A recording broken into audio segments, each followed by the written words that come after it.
লক্ষ্মীপুর জেলা জামায়াতের নায়েবে আমির ডক্টর ফয়েজ আহমেদকে নিজ বাসায় গুলি করে হত্যার ঘটনায় শেখ হাসিনা, সাবেক সামরিক উপদেষ্টা তারিক আহমেদ সিদ্দিক সহ ৪১ জনের বিরুদ্ধে আন্তর্জাতিক অপরাধ ট্রাইব্যুনালে অভিযোগ দায়ের করা হয়েছে।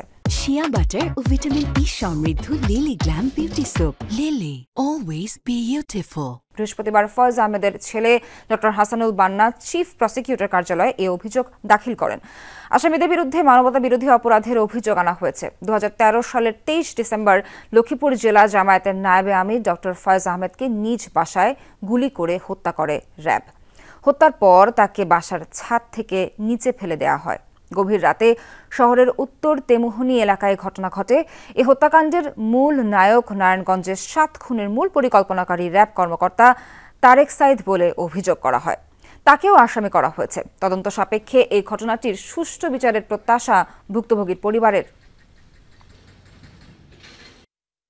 আমি মনে করি আমার পিতার যে হত্যাকাণ্ড, এটা একটি মানবতা বিরোধী একটা হত্যাকাণ্ড। ট্রাইব্যুনালে এসে আমরা অভিযোগ দাখিল করেছি।